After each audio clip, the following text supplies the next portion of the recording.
Welcome to another 31 Days of Horror 2017 Toronto After Dark edition. Yes, we are going into a film called Game of Death. No, not the Bruce Lee film from 1978.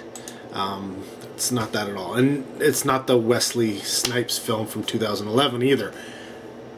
In fact, it has nothing in relation to either of those films except for the name. No, this is something completely different. It is essentially, it's like if Battle Royale met Jumanji. Yeah, that's what we're talking about. It's essentially bunch of, I guess you could call them millennial teens, go to a cottage, and they find this sort of electronic board game. Oh, just like they find Jumanji, you know, or Zathura. They find this game and they're like, hey, okay, let's do it. And they start reading the rules, and of course they don't really read all the rules, or they kind of, you know, oh, whatever, you know. They're just joking, it's just a game. And well, Game of Death, or God, doesn't play games. Yes. Essentially there's a countdown and a number, and people and whoever's playing the game, and they die or they get killed, or, you know, whether it's one of the players who kills them, or whether the game itself just decides to kill them somehow, some way. It doesn't matter. People are going to die. In terms of people involved in the film, it's directed by two people, oddly enough, Sebastian Landry and Lawrence Moray Lagasse, who neither of them have done really much of anything. I'm guessing they either met, I think it was Daco Dak was some TV series or something that they were both involved in, and they were both involved in making a short called La Chienne, which is also where one of the writers, Edward H. Bond, got involved or met up with them or somehow got to know them. And he is one of both the directors and him are listed as writers on this film. So there was a lot of hands in the pot with regards to telling the story, both directing wise and writing wise. Probably a hindrance more so than helping, but I can, for something like this, you know, coming up with how people are going to die and how the story is going to unfold, it does help to bounce these kind of things off of people and you know, have their input, and everybody sort of give, you know, writing portions of it, and you know, changing dialogue and working over things like that. There's nothing wrong with that, especially when you're not a seasoned veteran, or it's not really your forte, because obviously, you know, they're writing, they're directing. Who knows what else they may be involved in. So obviously I'm guessing they're younger, so this is kind of a stepping stone for them, and it's actually a pretty good one, if you ask me. Oddly enough, they filled the film full of essentially nobodies. They've got, let's see, we've got somebody named Jane Hackett as Marilyn. We've got Nick Serino as Kenny. We've got somebody named Thomas Valieres as Matthew. Now he had a large role in I think it's a French television show called Tactic, as Maxime Saint-Hilaire.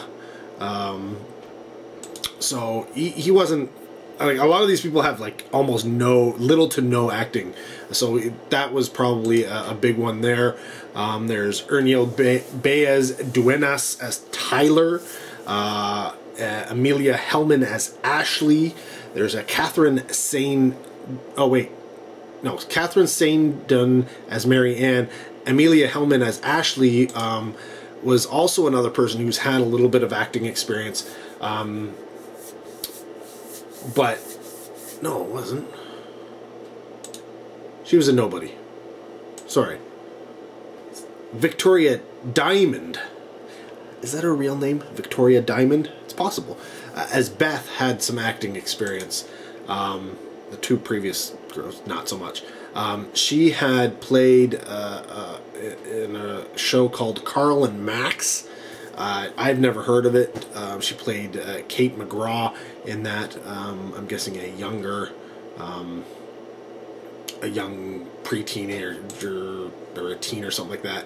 But the biggest name, believe it or not, and one of the more sinister of the individuals in this film is the role of Tom, played by Sam Earle, who is Canadian, and being Canadian and being in acting, you end up often when you're young in something called Degrassi. Yes, he played Casey Guthrie in Degrassi: The Next Generation, which is like over 100 episodes. So he's got quite a bit of acting experience under his belt before he ends up coming to this film many years, probably, I don't know, half a decade or so later. So yeah, the film is fresh in that sense. You got fresh people making it, fresh people in it. So, you know, it doesn't give you that feel of I've been there, I've done that, because of, you know, I've seen their work before and they're doing the same thing, or I've seen these people and so I'm expecting, you know, certain things. No, this is all fresh. It's all come at it new, and like I said, it's Jumanji and Battle Royale coming together in what is one of the probably the bloodiest films of the festival thus far, maybe completely. I mean, Mayhem was good. Mayhem had a lot of blood and stuff, but I think this one may have doubled it. Good practical effects. Funny. I laughed. I don't know if it was supposed to be funny, but I was laughing a lot more than I expected to be. And yeah, I guess the crowd was laughing as well. So, I mean, it's not listed as a comedy. It's, you know, IMDb listed as a horror thriller. But I did find myself laughing, like laugh out loud, laughing while I watched this film. That being said, I don't know whether I'd do the same thing on a second viewing. But yeah, this film, I mean, don't get me wrong. The acting and the writing and the directing aren't great, but they're passable here. It doesn't come across as a completely indie micro-budget type film. It comes across as a decently made low-budget film. But it's I'd say the comedy aspects and the gore, more so than anything else, that really makes the film work for me on the level that it does. Now, the film's pretty fast-paced, actually. It's a little bit over an hour long, maybe an hour 15 roughly, but so it doesn't really it doesn't end up being long in the tooth type thing. It did have some cinematography issues of the way it was shot. I don't know if they were, you know, because some of the scenes the lighting seemed to be off. So I'm guessing they probably shot portions of the scene at one point of the day and then shot portions of it later on, and therefore the lighting wasn't the same, and you know, thus the coloring wasn't the same, and they could have you know, they could have spent more time in post, I guess, and tried to fix that up. Sometimes it's not as easy, you know, as just, you know, tweaking a few dials. You have to know what you're doing in order to make it all really work together, and sometimes you can go overboard and it screws everything up. But if you have somebody who's good at doing that, then you can make a kind of a bad looking film look really, really good. Unfortunately, I'm guessing they didn't really have anybody who was, you know, a super expert in that, because like I said, there were definite notices of change in tone, change in coloring and lighting throughout the film, despite there really shouldn't be. Like, it wasn't intentional, is what I'm saying. Like, it definitely felt like, you know what, this is just because of being, you know, slightly amateur in the production values. But that being said, I'd give this film like a 3.5 out of 5. I'm bumping it up because honestly, I laughed. I really did. I did laugh in this, and I'm almost thinking I wish Leslie had joined me on this one. The lovely Leslie probably would have liked this one. Oddly enough, she probably would have been cheering for people to die. You know, like, who's next to guy? I want that one to die. I want that one to die. That's what I would think would happen with her. And some of the kills are really, really good. And like I said, the laughs would probably sit well with her. And she would be who I would sort of gear your everyday audience, not even like your everyday horror audience, but you're just your everyday audience type thing. She does like horror movies, but certain kinds. She's not your everyday horror viewer, and she's definitely not, you know, your connoisseur of all things horror like me, but she does like horror movies, which is why I'm with her. You know, like, we gotta have something in common. And yeah, I think she would have liked this one. Yeah, I don't know if a film like this would get distribution or not. Maybe somebody would pick it up. Maybe one of the smaller boutique type labels might pick it up or something like that, or one of the lower budget ones, which means it may only get a DVD release, but whatever release it gets, I think I'm going to want to track it down. I want to add I want to add all horror movies to my collection, but specifically, I do want to track this down, and I want Leslie to watch this. I want her to see it, because I do think she'd get a kick out of it. And that being said, I would recommend it. If she's going to get a kick out of it, I think you probably will too. Like I said, if you can get past this small little production quirks about the film and get over the acting not being great. I mean, it's decent to good, but you know, it could be great. If you can get over that, and you know, whatever.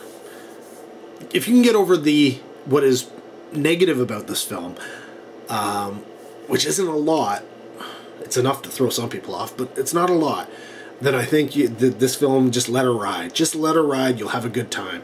And that's how I would look at Game of Death. Yeah, Game of Death.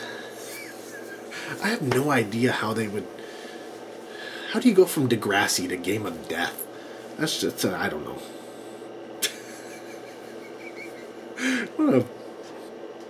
How do you go to being Degrassi to being Drake? I don't know. What it is. But yeah, I don't know if I'd say I'm looking forward to seeing what these guys come out with, you know, like, next as directors, writers. Honestly, I don't think the film was like anything stupendous, so they may fade out and we may never hear from them ever again, but at least they gave us Game of Death, you know. And honestly, I think there's probably other people who've tried to do a sort of horror Jumanji type thing before, but I don't, obviously I can't think of any right now, so they probably didn't do a very good job. Alright, that's my cue. So, yeah, Game of Death, 3.5 out of 5, recommended, 2 thumbs up, check it out, lots of fun. Yeah, hopefully it, you know, either it hits up a festival near you, or it gets a release onto physical media, or, you know, streaming somewhere so you can check it out. Because otherwise, this review is pointless. Anyways, more 31 Days of Horror coming up with more Toronto After Dark, I'm sure. Because, yeah, there's still days to go. It's going to be mostly horror, I'm sure. It always is. Anyways, stay tuned to the channel. Keep watching. Comment down below. Love to hear from you. Till next video, take care. Have a good one.